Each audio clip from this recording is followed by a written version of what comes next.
Albany, and my name is Gurinder Singh. I'm Vice President of Programs and Operations and also one of the co-chairs for this year's Fall Conference, along with Will Wong, the current President-elect, and also the co-chair of this year's Fall Conference. I would like to welcome, for the formal welcome address, Brad Edmeister from Morgan Lewis to say a few words. Morgan Lewis has been very generous for sponsoring this conference, and this conference would not have been possible for their support.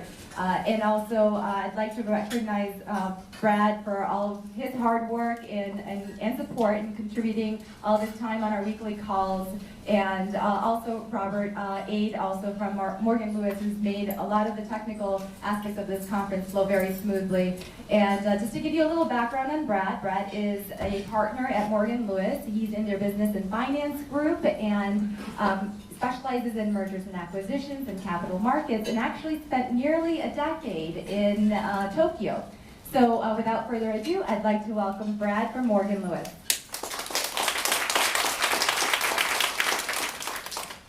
Thank you very much. I'll be brief. I just want to welcome you on behalf of Morgan Lewis to the Albany Annual Conference. We're thrilled to be hosting you today, and I also want to thank William and Albany and the rest of the officers for giving us this fantastic opportunity to support all of you. And I'm especially gratified to see many of our associates in the audience as well, and hopefully everyone's enjoying the program. A couple quick thank yous. When I got the call asking if we'd like to host this conference, I said, sure, why not? I think it was maybe Gene Lee who called me, and I didn't realize what a Herculean effort it really is to put something like this on. But it's been amazing to see the Albany folks working so hard. I'm glad we could be helpful. I know Bob Aid, our facilities director, has been working he's been in overdrive for the past couple weeks getting everything ready for you today, and I wanted to thank him. If you see a guy with gray hair, I think it's a little bit grayer. You can give him a thank you, and I know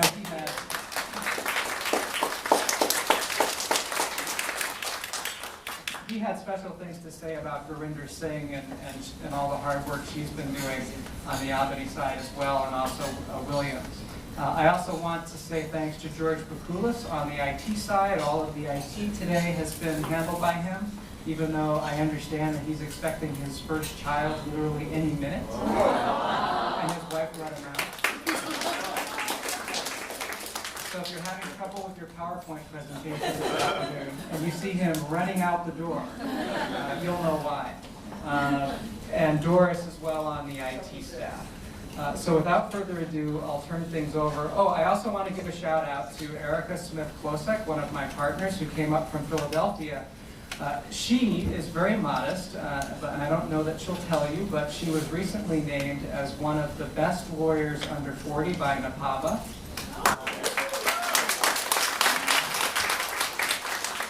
She hosted a panel on how to make it rain and keep it raining, and her modus operandi has just been to be an absolutely fantastic lawyer. And she's also an immediate past president of the Asian Pacific Bar Association of Pennsylvania, which I think highlights that our hosting you here today in New York really is part of a greater commitment that Morgan Lewis has nationally and globally to diversity. And we really are proud to be hosting you today, and thank you once again for this great opportunity.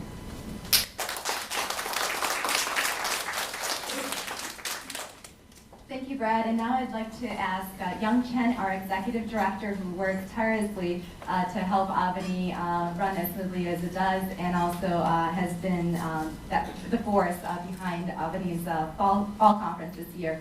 And Young is going to be announcing our inaugural Norman Lau Key Trailblazer Award for this year.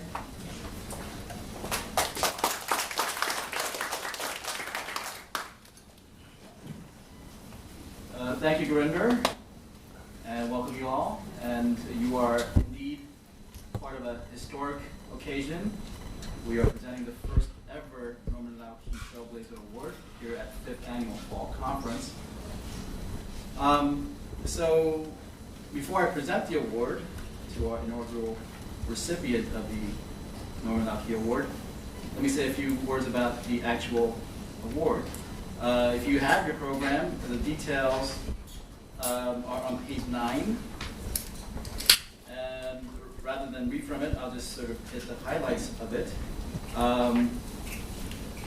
The Trailblazer Award was created this year to honor an accomplished APA leader in the legal profession whose dedication and commitment as a mentor and role model has carved a path for other APA attorneys to follow and left a lasting impact on the general APA community.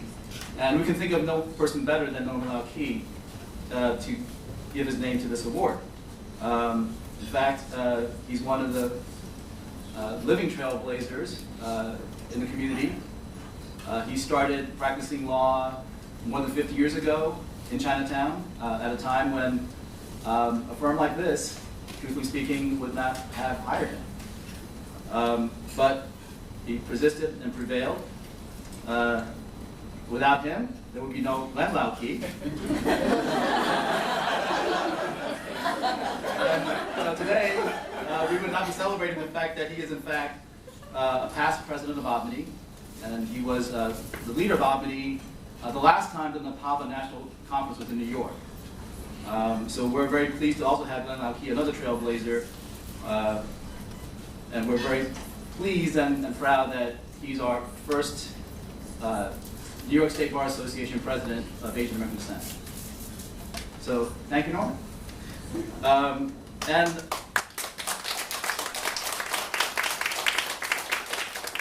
you all should have also gotten a copy of the Advocate, our newsletter. In this issue, we actually have a profile about Norman Lau Ki. And if you look at it, one of the interesting things you'll learn about Norman Lau Ki is that when he began his career, he was thinking about being a trial attorney. Then he appeared before a judge, and the judge said to him, "Do you speak English?" Now, that leads us to our recipient. Had she been on the bench at that time, I'm sure such a question would never come up. In fact, Norman Lau Ki is third generation Chinese American, and his dad is a decorated World War I veteran. So yes, he speaks English.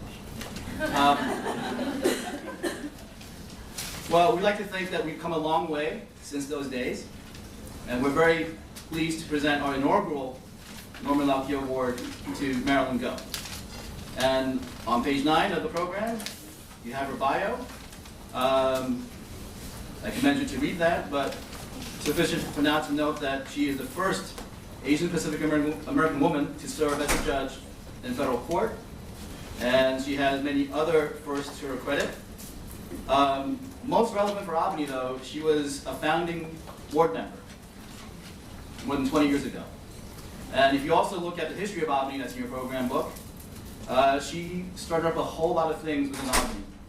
With Rocky Chin, she headed up our first issues committee that touched on issues such as redistricting and speaking out against bias crimes. She co-chaired the business law committee with Ken Chin, who is now a partner at Kramer Levin. She had been a regular speaker. A different Ken Chin, then not a partner at Kramer Levin. You can hotel state that. All right. And she had also been a regular speaker for us at our law student interview workshops, which have been a perennial favorite program that Albany has done for many, many years. And in fact, the handouts that we use for that was prepared by Judge Go, and we use it to this day. She also started the newsletter, and today is the Advocate.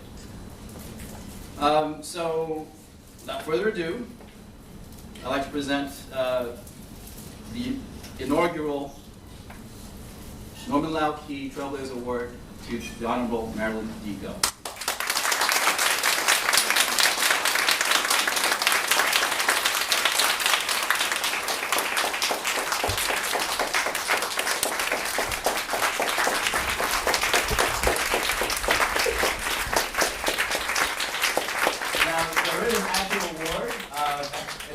Somewhere on Water Street right now.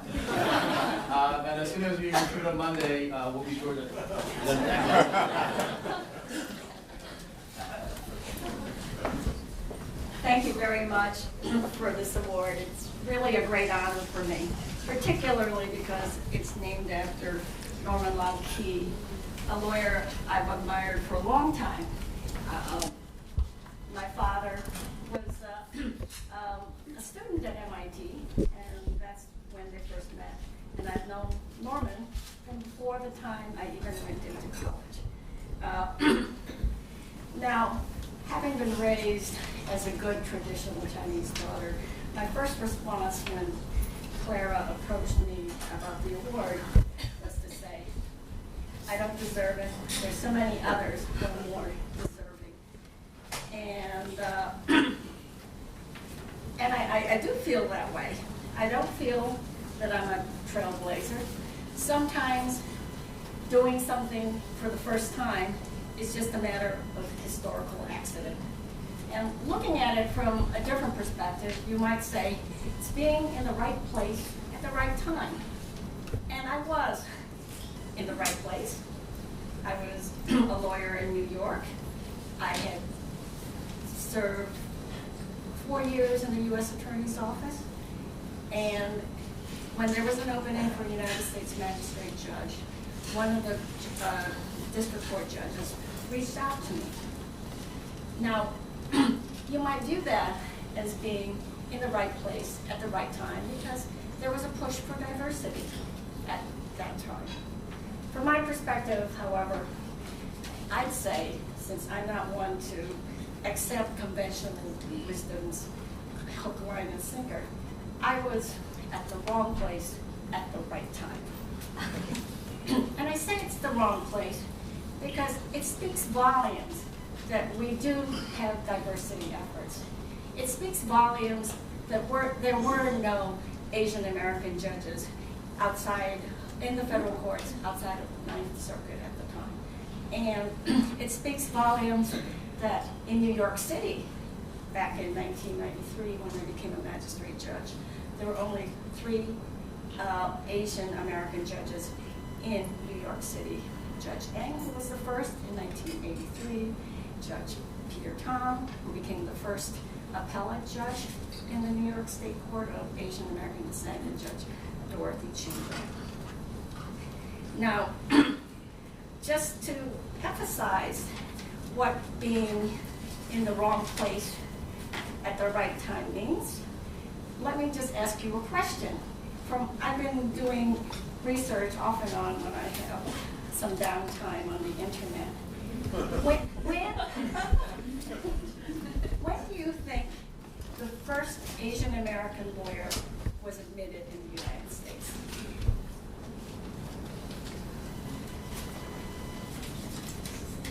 No one's going to hazard a guess? Chris? Was it Colorado? No. But I have to say, I haven't done thorough research. So I haven't done that. But I'll give you the year, 1886. And the attorney was, oh boy, I can't read my handwriting, Hong Yan Chang, who was an 1886 graduate of Columbia Law School and was permitted to sit for the New York State Bar by special legislation and was admitted. He was literally in the right place at the right time because people opened the doors for him to become a lawyer. And isn't it wonderful? The lawyer, as the New York Times reported, he's the first lawyer of Chinese descent in the United States. He decided to move to California and wanted to sit for the bar, and he was not permitted to do so because at that time the Exclusion Act had been passed, so he could not become a U.S. citizen, and California did not permit non-citizens to take the bar. He was literally at the wrong place at the right time. It was the right time because he had graduated from Columbia Law School and he was qualified to be a lawyer, but he was at the wrong place. And so when I say I was at the right place, at the wrong place at the right time, it's just really a challenge to all of you that we shouldn't be having Trailblazer Awards in 20 years. We should be having everything being the right place at the right time. We shouldn't have to think about diversity. Of course, that may be an unrealistic dream, but we can work towards it. And just to challenge all of you, and maybe you can find your favorite project this coming year. Some law students at the University of California at Davis are working to get Hong Yen Chang admitted to the bar posthumously. So he will then be at the right place at the wrong time. It'll be 130 years too late. But here I am, standing before you. The time is now. The time is right. And let's make this the right place for everybody in the future.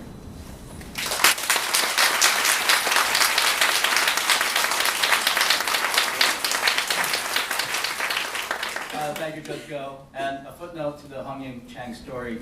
The Albany Board actually voted to award him a posthumous membership in Albany. And we waived all membership fees. For his lifetime. Exactly.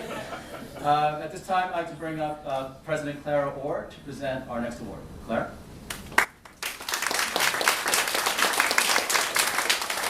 Thank you, Young, and I'd just like to give my welcome as well to everyone. We have, I think, close to 300, if not actually 300 people registered for this conference. Last year's fall conference was doubled as the Napaba Northeast Regional. I think we had around 350 or so. So the Northeast Regional is actually happening next week in Toronto, hosted by FACL, but I think it's truly a testament to all the tremendous work, hard work that has been done by Gurinder, by Will, the Fall Conference Committee, Morgan Lewis, that we have these numbers today. So thank you. Thank you to Morgan Lewis. And I am extremely excited to present the inaugural Law Firm Diversity Award. It seemed like an apt award to be presented at this conference alongside the Trailblazer because, so as many of you may know, this is our 25th anniversary for Albany. And we are the largest minority bar association in the state of New York. At our annual dinner this past year, there was a push to bring our membership to 1,000 paid members. We got there, and so it also caused a lot of us to reflect on the fact that Albany would not be able to do really any of its activities without the support of law firms. Law firms are the ones who really provide us our funding at events like this, at our annual dinner. We are now an association not only with over 1,000 members, but we have over approximately, no, I think 30 or maybe 31 committees. And almost every single day of the week, it's not uncommon that you have an Albany activity going on every single day of the week. So we put out the call for the Law Firm Diversity Award. We had several applicants, and it was a much tougher decision than we thought it was going to be. The awards committee looked over these applications, all of which were highly impressive, but in the end, we were all convinced that the award should go to Perkins Coie. And what struck me personally in reviewing the applications is that there was such a comprehensive diversity program at Perkins, for lack of a better description, kind of from cradle to grave, covering all aspects of the diversity issue. So from pipeline, I understand that they have a 1L fellowship program that I think is spread across several offices. They are involved in multiple bar associations. I mean, Perkins has been a steadfast sponsor of Albany, the annual dinner, our wine tasting in the summer, I think also this fall conference, and they have impressive diversity numbers in terms of the number of women and minorities who are partners.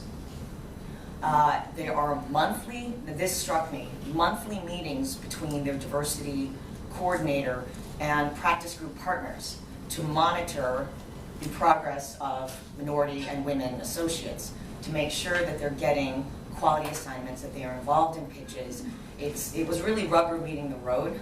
And on top of that, I think also what impressed me and other members of the awards committee is that diversity efforts are actually considered in compensation, which is not something I had seen or heard of before. And then the other aspect was the use of minority and women-owned businesses, that they have vendors that they go to and actually utilize. So it's really spread throughout all different areas of the firm. And Dennis has been probably the biggest champion for Perkins Coie as a friend of Albany. So I think it's only fitting that Dennis be the one to accept the award, which will be couriered to your office come Monday. It was sent to the wrong place, so once it's out of the mailroom, you will have it. But give me great pleasure to present the inaugural Law Firm Diversity Award to Perkins Coie. Dennis Hopkins.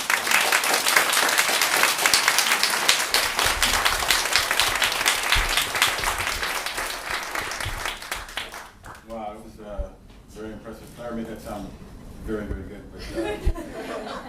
But to us, we're just doing what we're supposed to be doing, and I think what everybody should be doing. So we're very, very thrilled to get the award. The entire firm is just ecstatic about getting it. We're thrilled, as always, to be part of the Albany family. And I mean, it's always great to have a family, to have your own family kind of recognize something that you did. So I can't say it enough. Thank you very much. I'm not going to speak for them, but we're continuing to support Albany as much as we can, and continuing to make sure that we maintain the diversity efforts that we do. So thank you very much.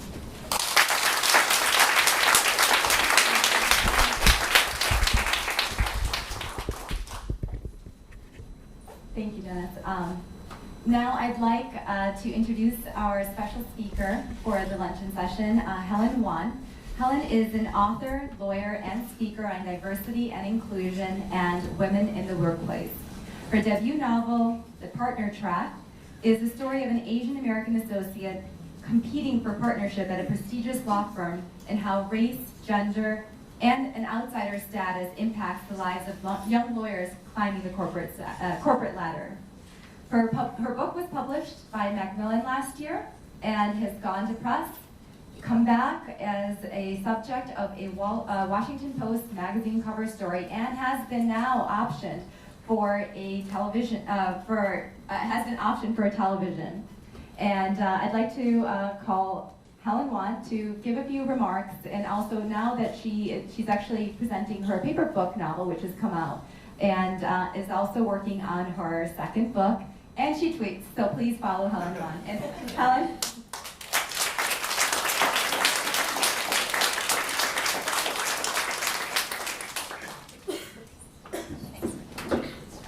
Thanks very much, Grinder. And thank you, Albany, for inviting me to address all of you here today. It's such a pleasure to see this audience of so many familiar faces, and also an honor to be included on a lunch program with Judge Go, and also the Perkins Coie, the first recipient of this law firm award.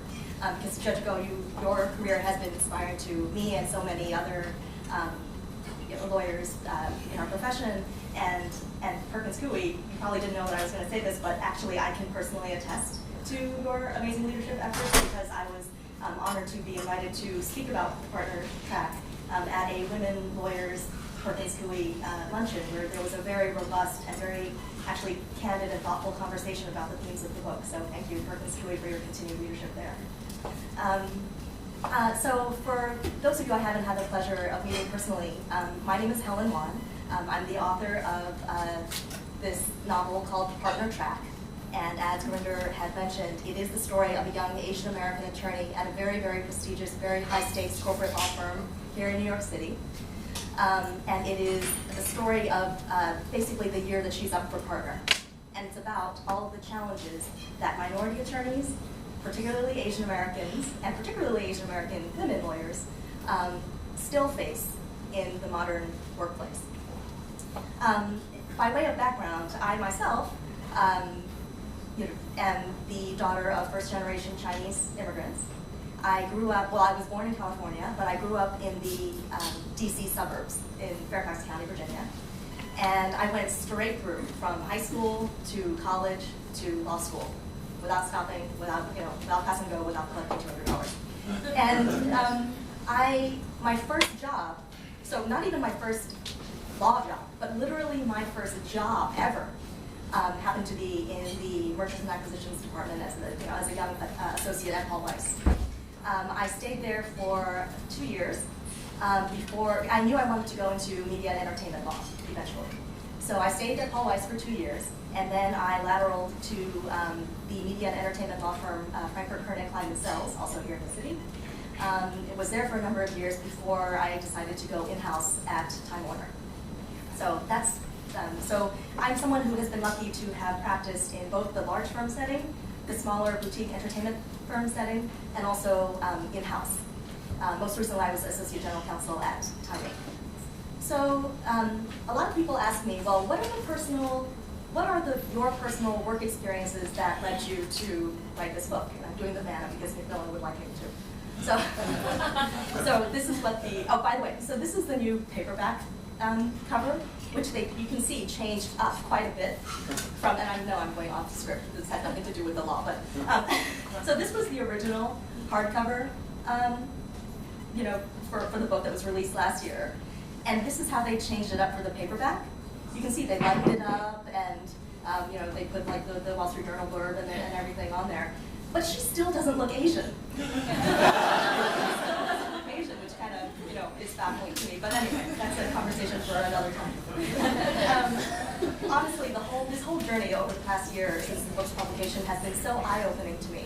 It has been such an eye-opening education to me in how stories about Asian Americans and women are marketed or not marketed, or how they try to position these stories about contemporary Asian Americans in the mainstream marketplace. Anyway, it's a fascinating conversation, but for another time. So the book, so a lot of people ask me, well, what were your own personal, what inspired you to write the book in the first place? And it only took me 12 years to write this book.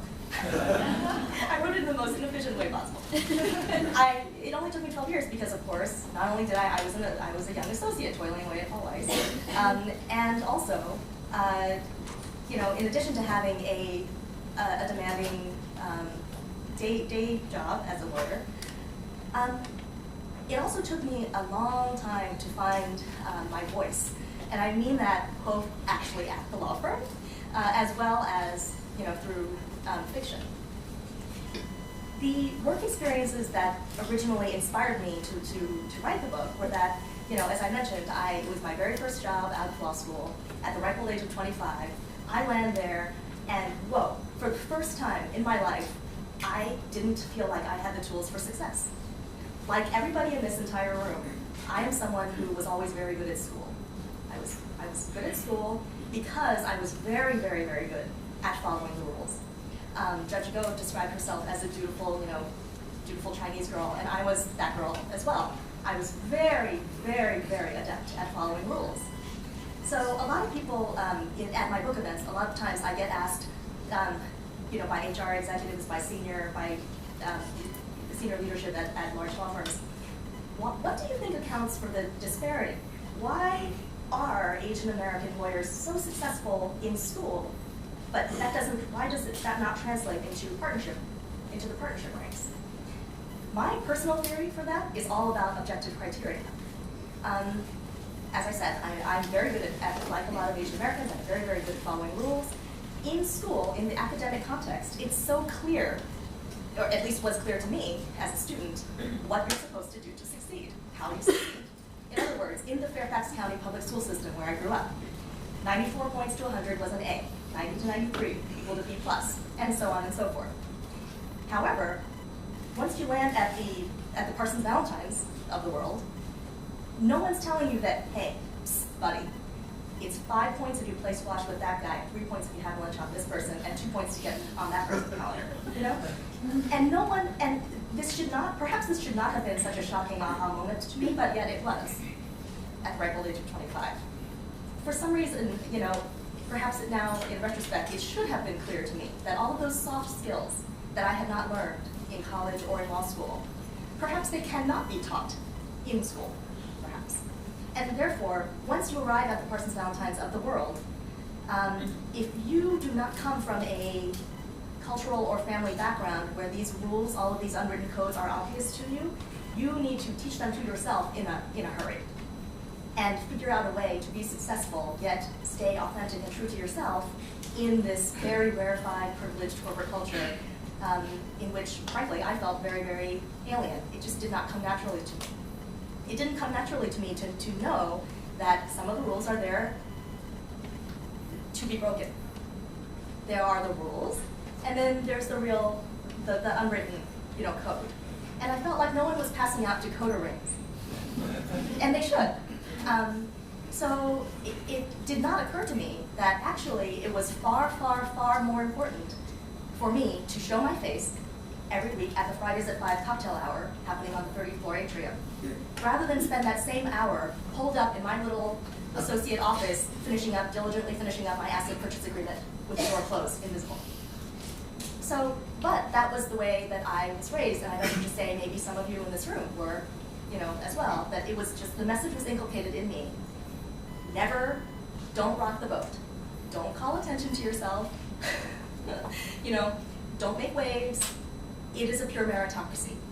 All you have to do is try your best, study very hard, work very hard, and your hard work is going to eventually be recognized, A, and B, rewarded. That was what I was taught all along. And my parents actually, and also, in my household, self-promotion was not, it was kind of a dirty word. Self-promotion, no. In fact, I'll be honest, when my book was, originally when my book was published by Macmillan last fall, and it was the best phone call of my life when my literary agent actually called and said, "Are you sitting down?" And he's a wonderful literary agent, but he has no poker face, none. So I knew when it was bad news and when it was good news, because he would not leave a message when it was bad news. And on this particular day when my book sold to Macmillan, I actually was in a meeting at the time, and so my secretary, he called and left messages with my secretary multiple times that day, so I knew something was happening. And when I got back to my office, she said, Josh has called many times. He really wants to speak with you. And I just knew. So after receiving that, the best phone call of my life, I called my husband, called my parents, and when I said to my parents, hey, that book that I've been working on for the past 12 years? Well, it's going to be published. And by a real publisher. And my parents actually, their first reaction was, that's wonderful, congratulations, they don't know that much about publishing, but they knew that it made me happy. And they were kind of, okay, so, well, what does this mean for, oh, well, it's not going to be published for another year yet, blah, blah, blah. And my father's reaction was, well, whatever you do, don't tell anyone about it. Don't tell anyone that you're getting a book deal, because no one likes a braggart. That was his reaction. And it's this sort of, at least in my household, this Chinese American sort of aversion to self-promotion and aversion to risk that informed me as a young associate when I landed at my first law job at Paul Weiss. So when I got there, and I was observing this unwritten code, and I was observing these patterns, right? These very, very, very quickly noticeable patterns of success or failure. Who was getting it right away and who was not? Who happened to be finding themselves with very, very powerful sponsors and mentors within the firm right away, and who was not getting that kind of attention? Who seemed to be getting very, very plum transactions and litigations to work on over and over and over again with the most desirable clients, and who was not? I was so naive when I started off as a first-year associate at this law firm that I didn't understand that the rule that we were given when we were taken into a Midtown hotel and ballroom at new fall associate orientation, and we were plied with sushi and Perrier and don't sexually harass people. Like, here's this, but the real rules that are not communicated, right? one of the rules that was told to us was, hey, all new associates, you will get your assignments through this central assignment coordinator person who comes through HR. She was not a practicing attorney herself, but you're supposed to get all your assignments through this person.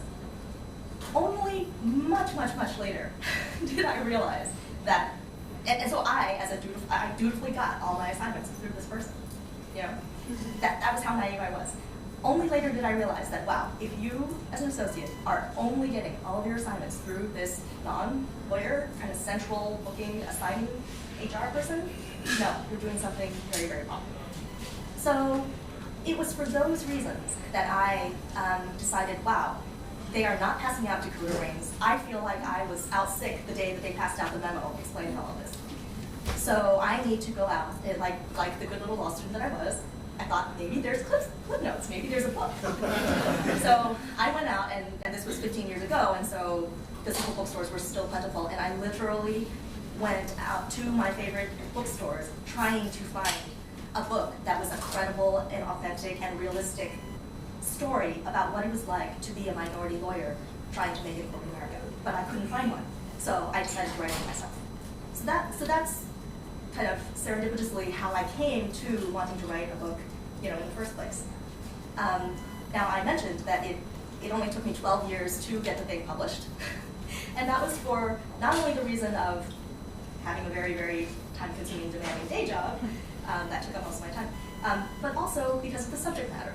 Frankly, mainstream publishers at first didn't know what to do with this. They just had no idea what. First of all, is there going to be a market for this? There was a lot of resistance. I heard the word no in every form imaginable over the course of 12 years' time, but I was not willing to make certain concessions. There's no doubt in my mind that I could have gotten this book published much sooner had I been willing to make certain concessions, either to story or to character. But I was not willing to make those concessions because what they were suggesting was ridiculous. So The Partner Track is a uniquely American story. It's an American dream story. It is about what happens to all of us, talented, minority lawyers and women lawyers, after all the test taking ends. So after we have actually reached the kind of job that we've all been groomed tirelessly all of our lives, what happens to us once we actually reach that point? That's the story that has not been told, and that's the story that I wanted to tell. So, but mainstream publishers were not sure how to come at this. Because it doesn't fall into any convenient bucket, there is a very, very high worth, multi-billion-dollar transaction at the Plotz Center. And so people were like, oh, so it's a legal thriller, so we market this as like a John Grisham.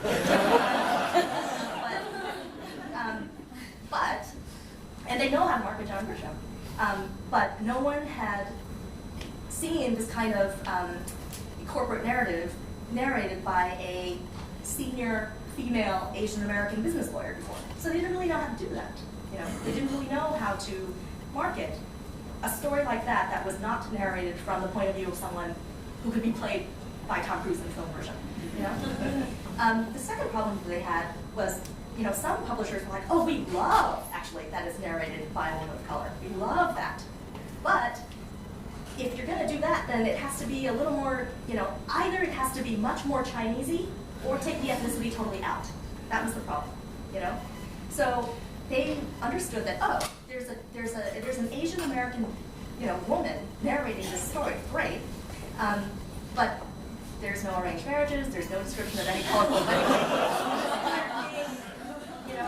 Actually one editor had a suggestion, and she had said, to my agent, would the author be willing to entertain any tweaks to the story? And he said, well, like what?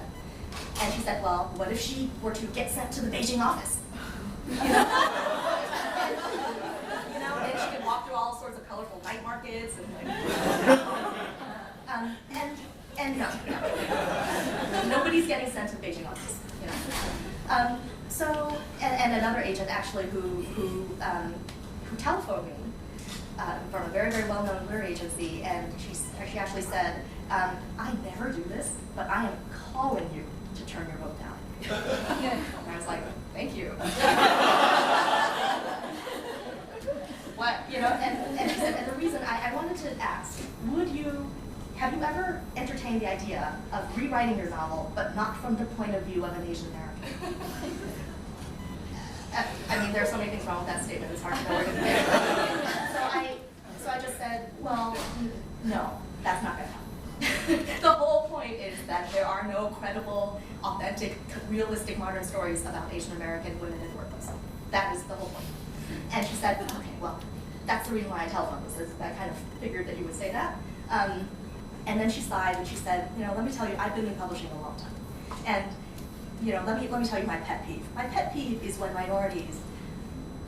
talented minority writers always feel the need to write about their ethnicity in their first novel. You know, and to which I really wanted to respond, well, you know what my pet peeve is? Racism. But I did it, I was very gracious, very but in any event, once the book was published, I was very lucky to find the right editor who got it in Macmillan, and they actually were finally willing to take a chance on this story. And I'm so lucky that they did. And people ask, well, what has been sort of the happiest surprise or the happiest moment along this crazy journey of the past year? And without a doubt, it has been learning that the happiest thing that has happened is learning that the book is able to serve as a springboard for conversation about, for robust and meaningful conversation about these issues. That is not something that I saw happening. I did not know that I would be, that this whole book tour would happen and that I would have the privilege of being invited to speak at a great many law firms, Fortune 100 corporations, law schools, universities, and colleges about my book. If you had told me that a year ago, I would have laughed. I would not have believed it because of all of the notes that I got over the course of the 12 years. And the most meaningful I get a lot of reader mail, reader comments. And the most meaningful ones that I have gotten have come from the law students. I really, really enjoy speaking, particularly at the student audiences, because I really feel like they're getting this message and they can take and it's a useful message, I hope, that they can take with them as they begin their careers. It means a lot to me, given the very personal reasons why I wrote the book in the first place. One of the most meaningful comments that I got was from a young woman. Actually, she was an officer in her BALSA, which is the Black Law Student Association, at her law school. And she had just finished her summer at one of the Parsons Valentines in the city. And she wrote me, I thank you so much for writing this book. It's the first time that I have heard of or seen a book that, with a character like this out there. And then she said, my only regret is that, she said, I wish I had discovered this book at the start of my summer rather than at the end, because it would have made me feel so much less alone.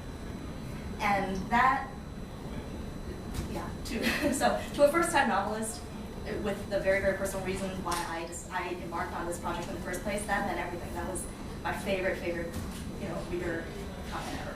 So, but thank you so much, Albany and Morgan Lewis, for hosting this wonderful day. And I hope to get a chance to meet a lot of you, and thank you so much for your attention.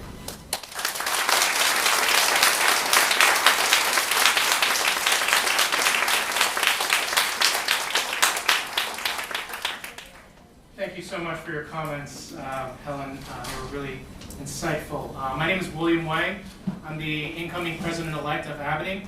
I have a few thank yous to take care of. First of all, I'd like to thank Morgan Lewis for being our gracious host today. I'd like to thank Alston and Bird for graciously hosting our trial advocacy program.